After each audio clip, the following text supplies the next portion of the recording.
Imagine. Imagine a stately old home built for a baron of business, left to the ravages of time and neglect.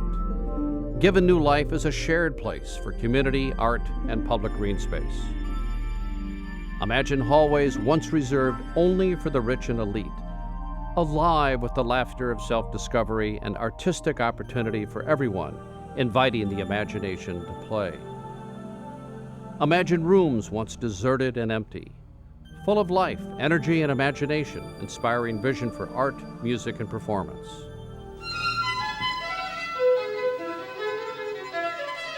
Imagine a muse so spirited, so powerful that creativity itself has come to live here. Now imagine the reality, Lakeside Legacy Arts Park. What is this place? Where has it been, and where is it going?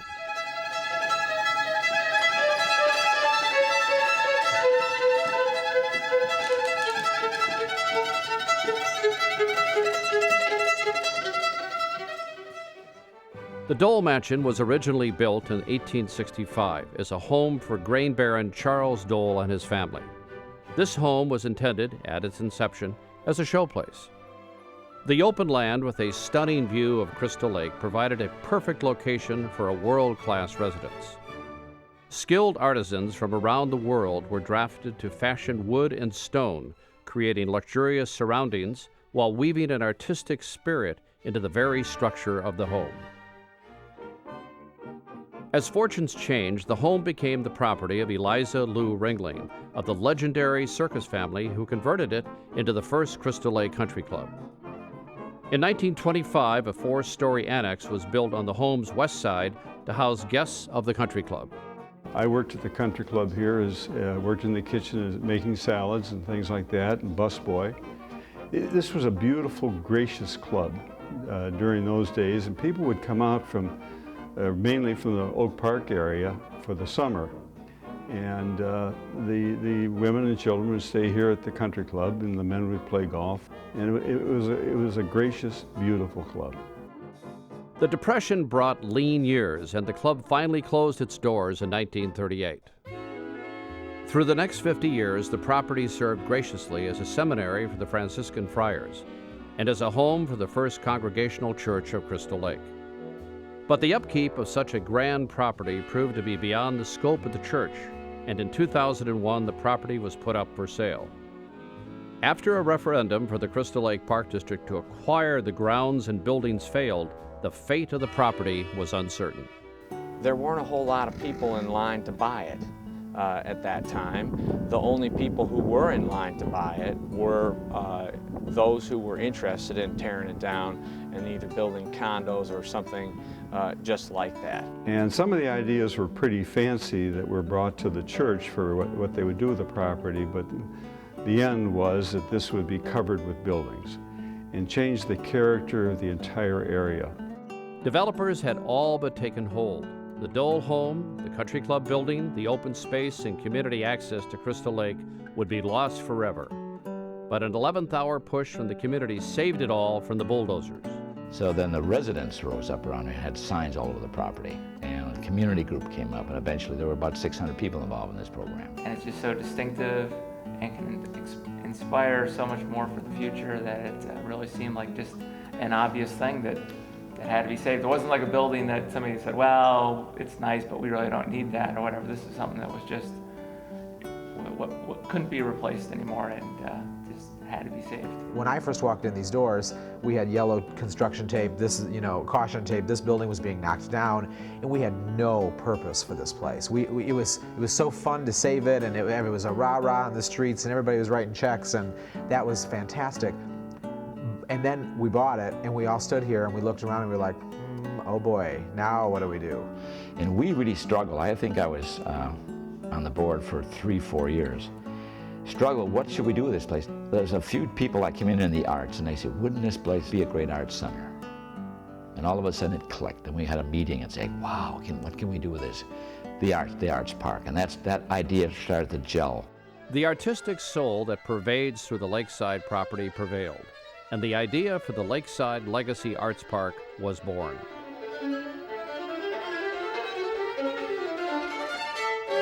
The best thing you can do for a historic building is to use it, and use it in a way that respects the history, the architecture, and I think the Lakeside Legacy Foundation has found a means to do that. They're using the Dole, they're using the Lakeside Center portion in a way that is getting people into the property and having exciting things going on here. Exciting things indeed. Now under one roof, the people of McHenry County have a premier arts facility that encompasses more than even Mr. Dole could ever have imagined. The Lakeside Legacy Arts Park is an arts campus housing artist studios, classrooms, workspaces, and galleries. All artists need a place to create their work, be it music, dance, photography, cooking, fine art, separate from the constraints of the everyday world. Featuring 49 studio spaces for lease, the Lakeside Legacy Arts Park is just the place to do that. I needed a place to call my own.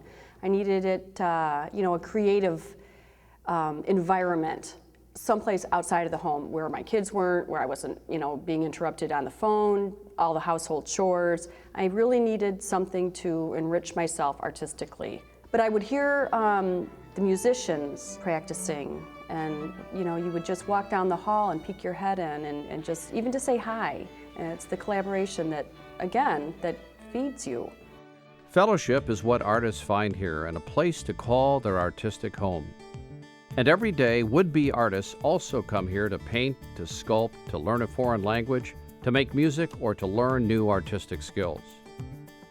The Lakeside Legacy Arts Park is providing a space for arts education in a way never before available in this area. What it's allowed us to do is move from a very small country studio to a more community accessible space that allows us to have large art shows, guest speakers, workshops. So it's really opened doors for us and allowed us to provide more. Old, young, able, and disabled, arts here are for everyone. Well, first of all, the facility is accessible for artists who have special needs, as well as seniors. And I mean, it's very difficult to find an accessible fine arts facility. When Kristen first came to me, the first thing that she said to me was, "Hi, I'm Kristen, and I'm an artist." And that right away got me. She had me right there. Well, I love to paint, and I'm really good with paint. We're fellow artists, Yes, yes, right? We always like to joke about how we are women artists, and we are working on our art, and we're always encouraging each other. I love to paint. I always be like being a painter, and always be an artist. As Kristen said, it provides her with a venue to show her work and sell it, and to get her view, her perception, her very special and beautiful perception of the world around us out to others, because she sees things in a way that we don't, and it's important. There's a soul here that goes beyond bricks and walls. It's a spirit of collaboration, of creativity and community. It's the spirit that created the Lakeside Legacy Arts Park and the spirit that will sustain it. Community member after community member stepped up to the plate, put their blood, sweat, and tears into either raising the funds to purchase it, or actually making the repairs on the inside and the outside of this building. There is a very long list of people who can step back at the end of the day and say, I had something to do with saving that mansion. And you know what? That's why it's successful, is because as long as you have new people, fresh ideas, fresh blood, fresh talent, energy, as long as you continue to get those people that are willing to step forward, it can't fail. It's amazing how the blend of the real young women that have children, that their time is very short and it's very difficult to get over.